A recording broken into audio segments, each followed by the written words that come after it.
Welcome back, everyone. Our little exploration into the shrine here has been quite rattling. We've had some rather nasty revelations about the nature of Koholint Island, but no matter how much the owl tries to reassure us, that question is nagging at the back of our mind. Is it really all just a dream? Will Koholint Island vanish? What's going to happen? Who's telling the truth? We're sure we can't really believe the nightmares because they're the monsters causing all the trouble. But if the island itself mentions that it will disappear, it really raises some questions.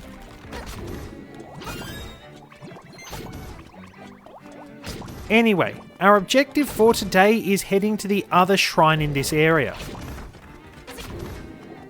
It is worth noting that the questions about Koholint Island's true nature did actually plague Link quite a lot in Ataro Kogiva's manga. He actually attempted to leave the island because he simply didn't want to risk the possibility that he would destroy the island and the people on it. And that's a challenge you're going to have to face because the game is very good about making you care for the characters. For the first time in quite some... Actually, for the first time in the series, you actually have NPCs you care about. If you want, you can top your health up here by bombing this open, and you will get a fairy fountain. We maneuver around the zero, and we have an Armos to shoot. This will open up the passage that leads into the face shrine. We'll have to get our hookshot equipped, though.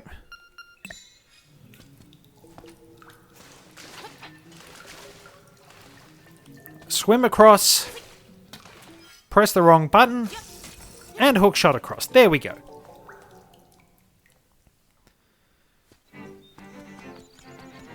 Use the face key on this, and the dungeon will pop up from the ground, just like that. Almost like it's an elevator.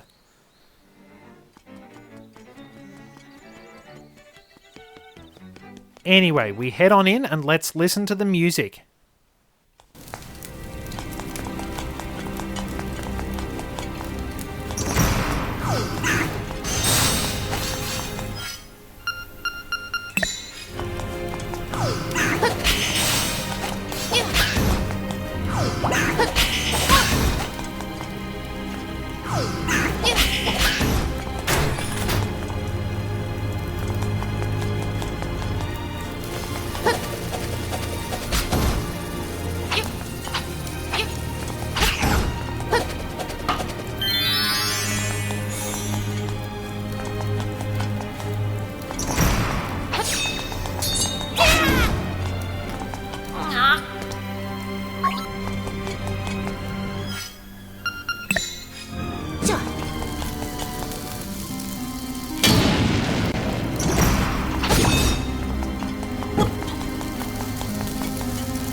Quite beautiful, isn't it?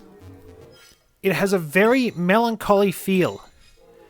Fitting for the scene in the game where the possibility of the island's true nature is revealed to us. The original dungeon theme was fairly somber too, but this adds a much more sad and sorrowful feel to it. Anyway, as you will have probably seen, whiz robes. You can't hurt them with your sword. However, you can hurt them with the boomerang, bombs, arrows, and bomb arrows. Defeat them and we can head up. It's important to go the way I've shown you because this gives us the more powerful bracelet. we can finally lift those elephant statues. The more powerful bracelet is generally useful here, and that's about it. It's rather unfortunate, it doesn't really do that much. Now, if you want to get some optional bounty, you can head through this way.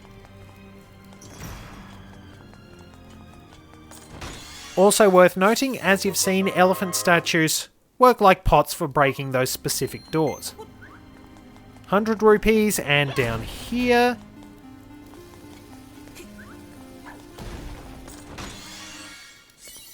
50 rupees, and that's just a shortcut.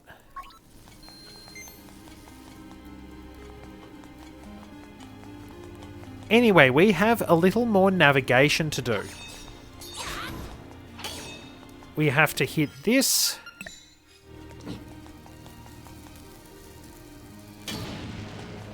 And on we go.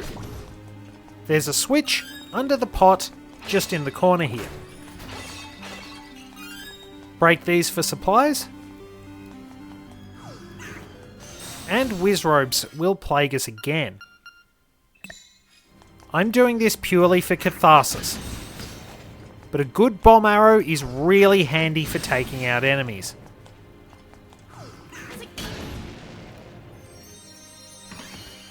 And you get a chest for defeating them all. I'll equip the boomerang.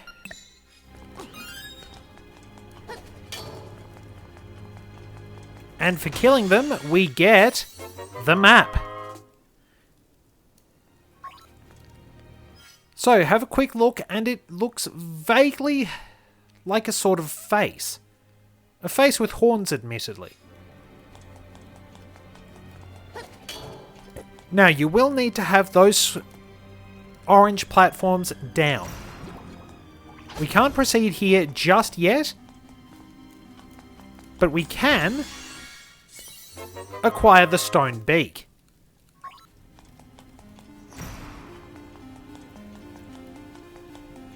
I've been thinking of something we have to do a bit further ahead, so lower the blue ones, grab a pot,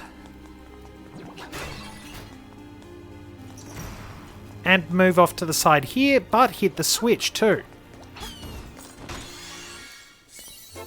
We have our compass. We can pick up keys with greater ease now. Hit this and you'll want to navigate out this way. We're clearing out the left-hand side of the dungeon first, because there's also a secret seashell we can get.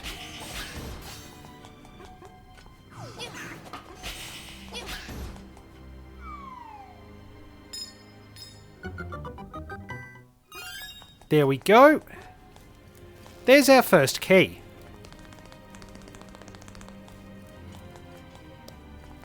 Head up here and back to where we were before. If you know where you're going, the face shrine is pretty straightforward. This is the room we're looking for if you want to leave. Observe these knight statues. In the original games, you had to throw them so that they were both standing upright, and this was annoying. Take advantage of how they move and throw them into those holes in the floor. We can also get 100 more rupees. And go upstairs for a bit of treasure. The secret seashell we saw in the Rapids ride has been acquired.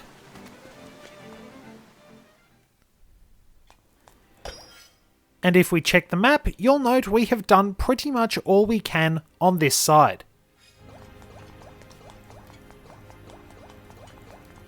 So we might need to hit some of the switches on the way back.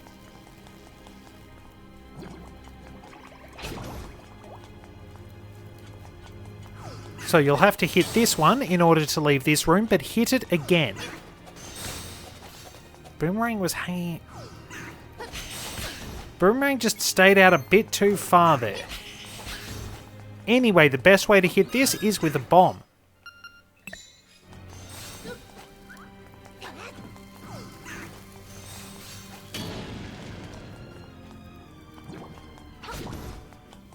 Alternatively, you can use Manbo's Mambo.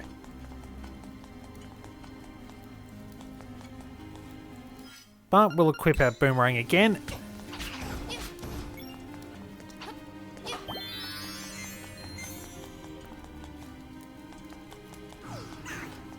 And avoid the whiz ropes, and there we are back at the entrance. It's really not too far to go. Use those statues as cover or jump over. And here we have more flying tiles to deal with. Now, something I want to show you. If you have the blue clothes on the regular difficulty, Link will actually not take damage from them. He will essentially just sit there and take them, all blocking the attacks with his face. So we can head up through that locked door there, but we'll continue exploring. Let's quickly check the map. We have a few things we can grab. Worth noting, that chest just up there in this room is actually some of Crazy Tracy's medicine. You will actually put it back in the chest rather than picking it up if you wind up getting it when you have some. If we do head down to try and get it, then we would have to maneuver our way past crystal switches. The owl statue will tell us, hop on top of the crystals to move forward.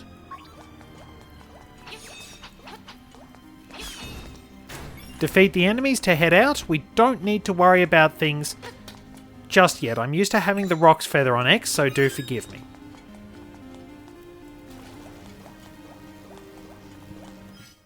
Set our boomerang.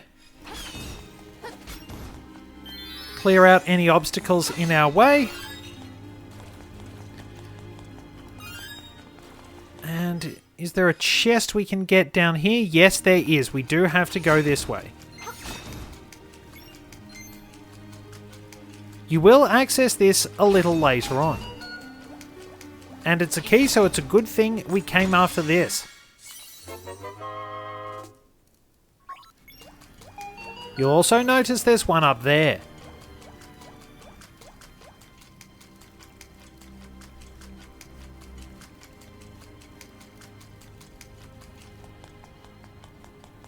It is fairly easy to navigate this if you know what you're doing and you actually have a pretty good plan about things.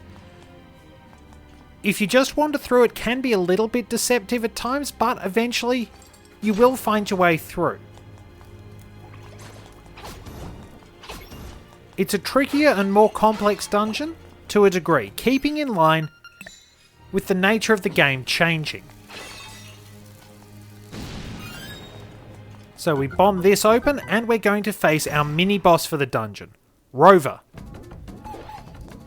To defeat him, maneuver around him and try and bait him into throwing that iron ball so it misses you. Pick it up and throw it at him. Beat him to it, throw it again, and 4 hits will take him down.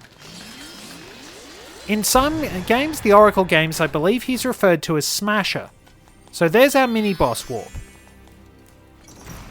If you head up here, you will wind up going back to the start of this little loop. What you want to do is lift that and reveal a staircase.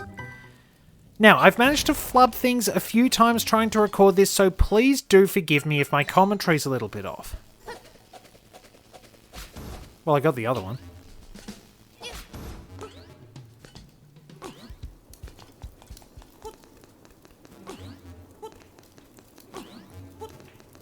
We still have a little bit more to do in terms of acquiring items and general housekeeping. Now we want to unlock this, but time to start tanking tiles with our face again. If you want, just use your shield. It is a significant boon in this game that you can just block things. I've been playing A Link to the Past randomizers again, and to be honest, I hate the fact that the shields are so useless. Like, the mirror shield in A Link to the Past is such a letdown. It hardly blocks anything. Yes, it can block the lasers from the weird eyes that appear in the wall, but they're only really in Turtle Rock. Whoops. And in Ganon's Tower. And there aren't heaps and heaps of occasions where you have to do that.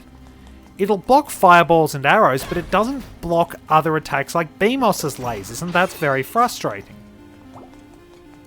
And as you can see here, we have a few chess pieces we'll need to throw out of the way. Now we have enough room to maneuver them into their spots. This is a much easier version of the puzzle. And we found the staircase we need to traverse. As for these, just run past them. So, Paul's voice. Now, you will recall... Let's see, yep, that's what we want. I mentioned that they don't like loud noises.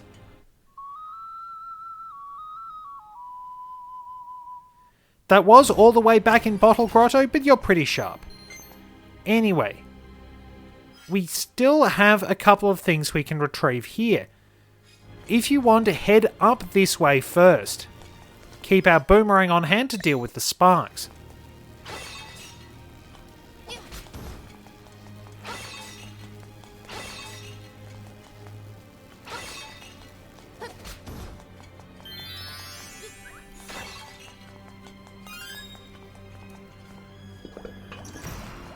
This is admittedly entirely optional, but 300 rupees, who's going to turn that down? And of course, to get out, you will need to manipulate these chess pieces. That one's easy enough. Whoops, just a bit short.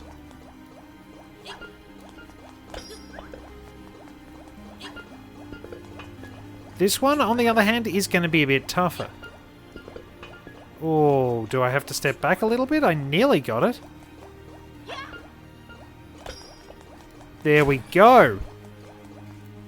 You can use the crystal switch to help you, and if you want, you'll need to push this particular block to jump and grab the bomb refill.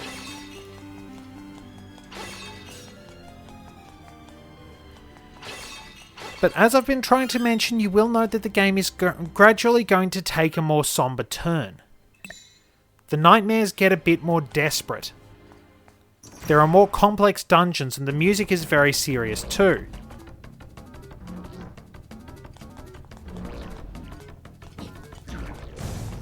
It really hammers home just the somewhat ominous nature of everything. The fact that it could well be all just a dream, and that Link's own life is maybe on the line too.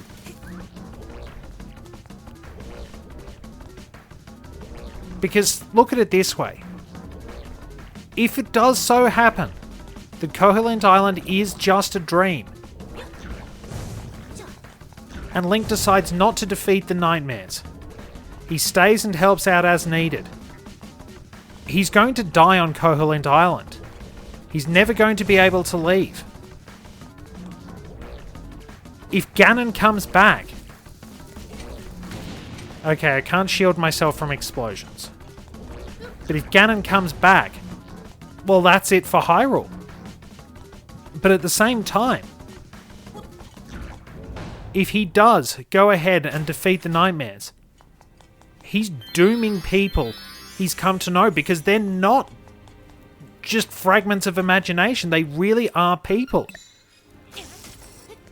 It's an incredibly strong presentation of NPCs, the first time they really were so memorable in the series, and it was done to really hammer that point home, to make you wonder what really is the best choice in the end. Now, let's talk to the owl, because there's a fairly obscure puzzle here. To open a treasure chest, use the pots around it. You wouldn't guess that on your own, would you? You have to throw a pot at the chest and you get the nightmare key that way. So we have a little bit of backtracking to do. We can't hookshot over the gap again. And unfortunately, we're not allowed to dash over these with the Pegasus boots.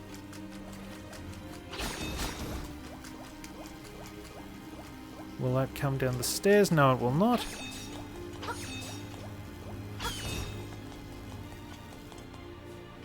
And here we go. We will have to dodge the Wizrobes. And out we go. Let's go back to that staircase that was just after Rover / Smasher.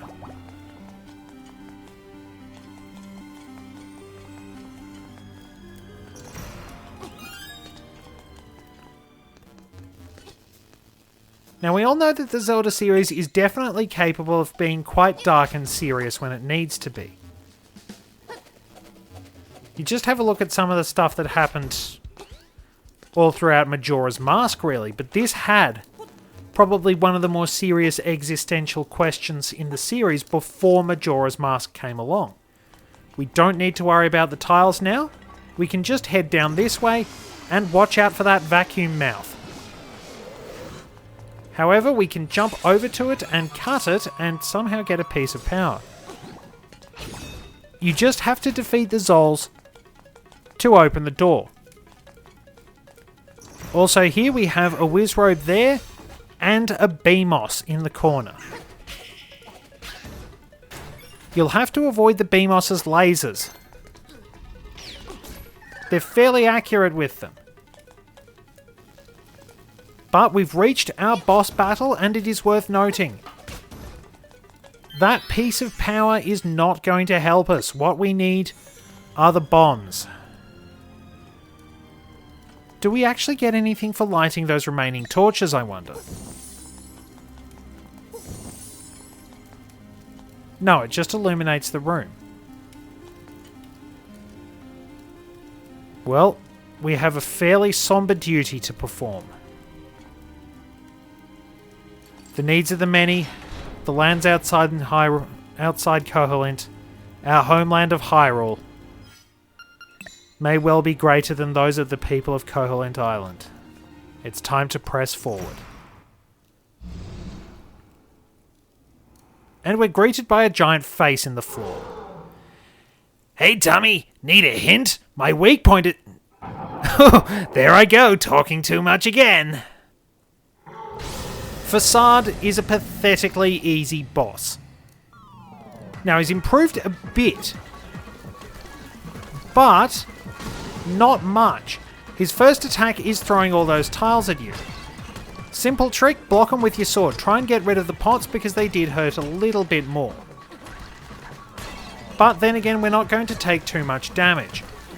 You could literally walk all over Facade in the original games. See, we haven't actually taken any damage.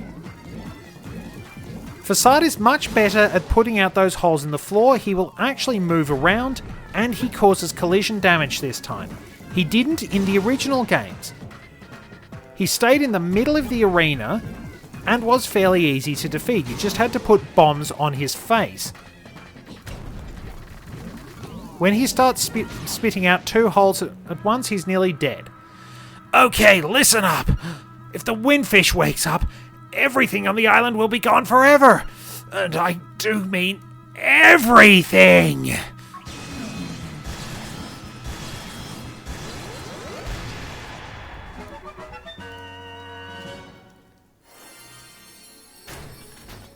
So, still a painfully easy boss. It's no wonder he was actually relegated to mini-boss status in the Oracle series. It looks like what the relief said is true. Koholint Island will vanish if we wake the windfish. But for the sake of Hyrule and lands beyond it,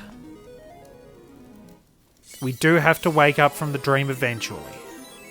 We'll continue with our quest.